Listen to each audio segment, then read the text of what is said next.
What's up guys, it's your boy Bootmod3 back here with another video. Welcome back to the channel. Today I'm going to be installing a Catless downpipe from VRSF on my BMW 340i. Now I don't know if you guys can see in the background, I don't know how much this camera is capturing, but over here is some brand new wheels and tires that I got that I'm going to be installing on the vehicle very soon, but that's going to be for a separate video. So after I install the Catless downpipe, I actually plan on tuning my car with boot mode. I still have my tune from my old 428i, and you get one transfer, so I'm actually going to transfer that license to my 340i. So that being said, at the very end of the video, I'll give you guys some sound clips of what the car sounds like with the stock downpipe with the catalytic converter. Then I'll show you what it sounds like with the Catless downpipe without a tune, and then I'll show you what it sounds like with the Catless downpipe installed and with the tune. So I'm super excited to get the Catless downpipe in the vehicle and also tune it all in the same night, so it's going to be a pretty crazy video. So here it is guys, this is the B58 VRSF Catless downpipe. As you can see, it looks super dope. All the welds are super nice. So huge shout out to VRSF. I did pay for this, I'm not sponsored, but once again, huge shout out to VRSF. Alright, so I ended up just using the ramps to get the car up instead of some jack stands. So we're gonna see if we can reach the downpipe just from using the ramps, see if we have enough room. If not, we'll jack it up, but I think we'll be good. If you guys are doing it like me and you're doing it on ramps, I recommend coming from the side because the downpipe's located right here and it's a lot easier to access from the side than you would be able to if you went from the front. So obviously before you do anything with the downpipe on the bottom of the vehicle, you want to unplug the O2 sensors up here. So what you're going to do is remove your engine cover. If you just pull straight up on it, it'll come off. And then these two sensors right here are your O2 sensors, so you're going to want to unplug both of those. So when you're disconnecting the O2 sensors, they have these little clips that you're going to have to disconnect from this sliding mechanism. But in order to do that, there's this little clip right here. We use a pick tool, and all we had to do, they were sitting like this. We went from the back and then pretty much pushed this little clip over, and then it slid right out after that. So it's kind of tricky. So after you get the car up, obviously you're going to want to get the belly pan off, and then these two bolts down here, I don't know if you guys can see that, but this one right here is for the clamp, and it looks like they're both 13 millimeter if you put it on there. It's pretty snug, and this one as well for the bracket. So yeah, just use a 13 millimeter for both. So I got my homie Chase, he's helping me out today with the install. He's actually using the 13 millimeter socket down there and unbolting these bolts. Alright, you good?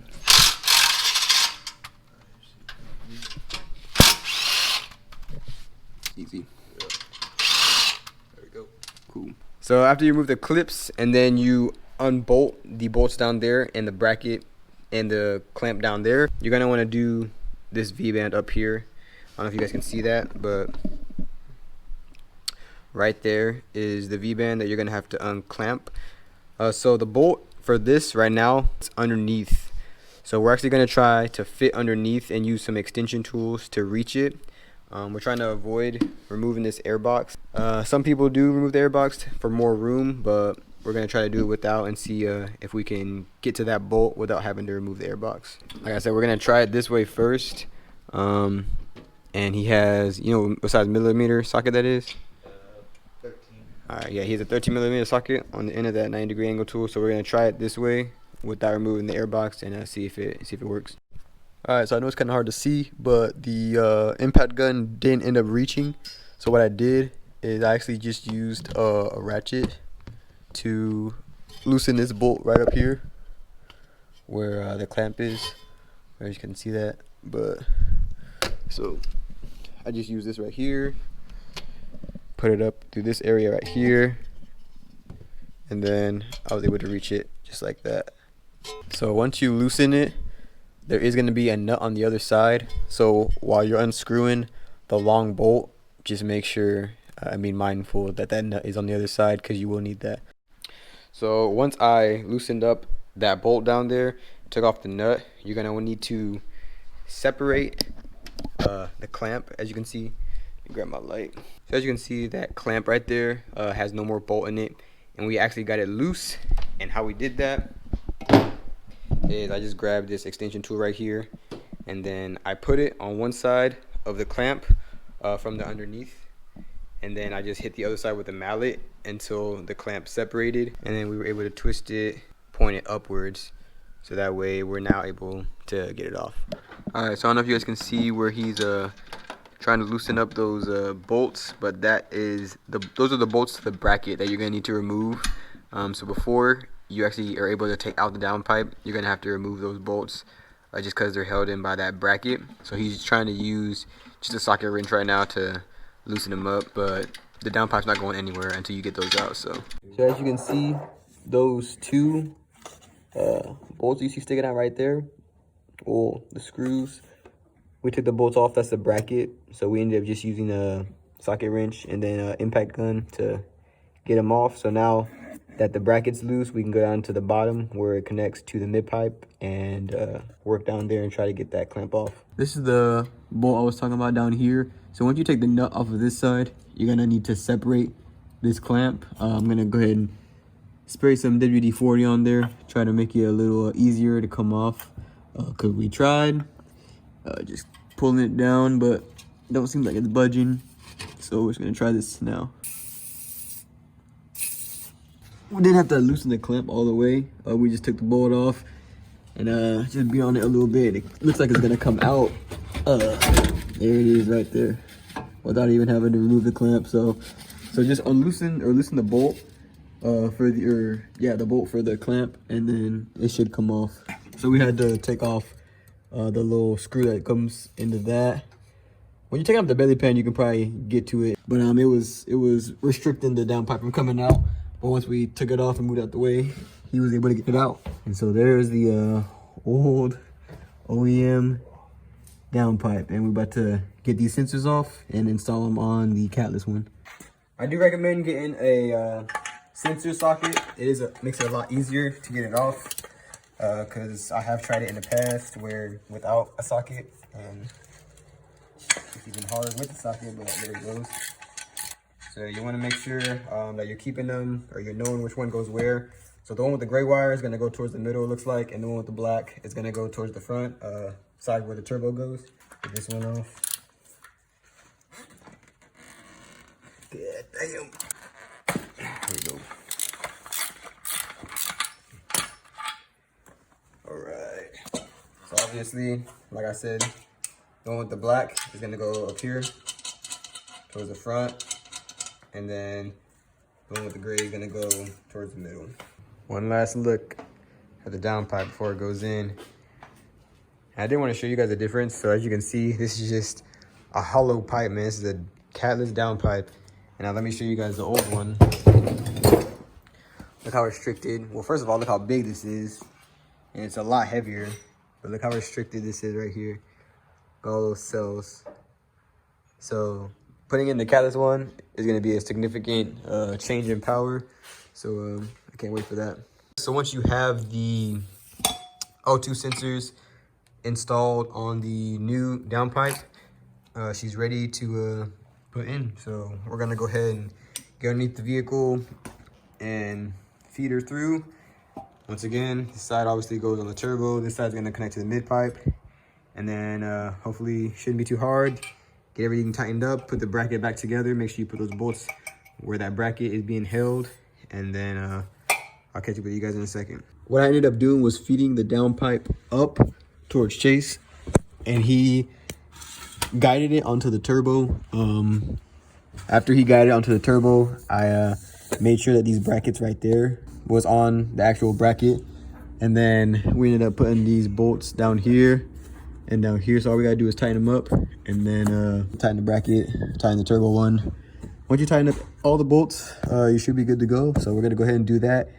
So yeah, once you get everything tightened up on the bottom, the last step is going to be to plug in the sensors and obviously put your engine cover back on. As you can see, he taped them up here when I fed them up to him, so that way they weren't lost or they weren't dangling in the process. So that's a pretty good idea. Once you're reinstalling the downpipe, when you feed it up, you could tape them to this, or just tape them to something, or have like a string connected to them. Just something to get them, keep them out the way, and then keep them up here. That'll help you out a lot. Just to double check with you guys. So when you click these back in, obviously you're gonna click the little gray tab back in on both of them, and then you're just gonna slide them back onto the brackets that were holding them. and then you should be good to go. So I'm gonna go ahead and put my engine cover back on and start her up and see how she sounds.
Alright, so now that you guys just heard it with the Catless downpipe and without a tune, I'm going to go ahead and tune her. I am going to do stage 2 just because now that I have a Catless downpipe, I can go stage 2.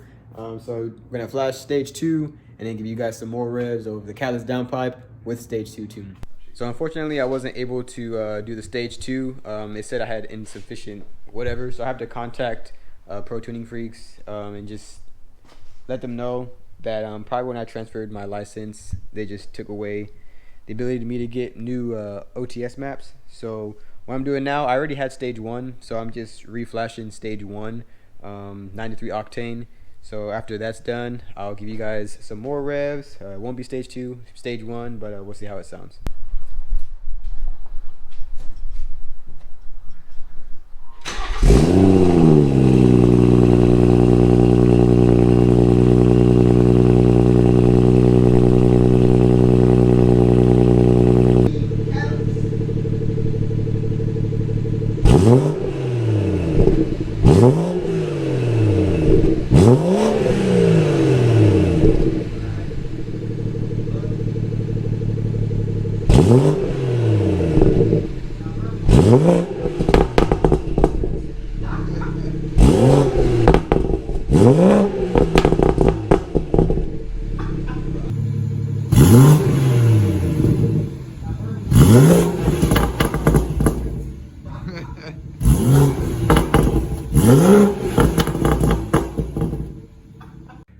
Alright, so as you guys just heard, she sounds great. It sounds great in comfort. I'm gonna have to adjust the configuration in comfort because I wasn't getting any burbles in comfort. I like to get a little burbles in comfort, but we were getting some really nice burbles in Sport Plus. We actually took it on a drive as well just to see how it feels.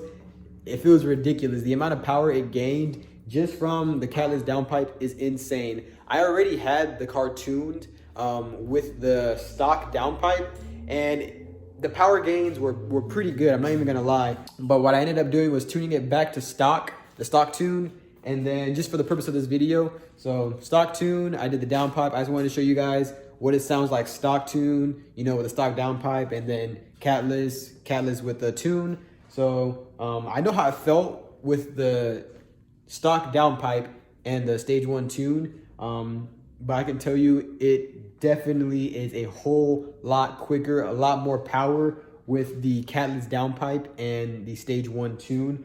I wasn't able to really see what it can do. It's a little wet outside, so I was getting a whole bunch of wheel spin, 2nd, 3rd, 4th gear. It didn't matter.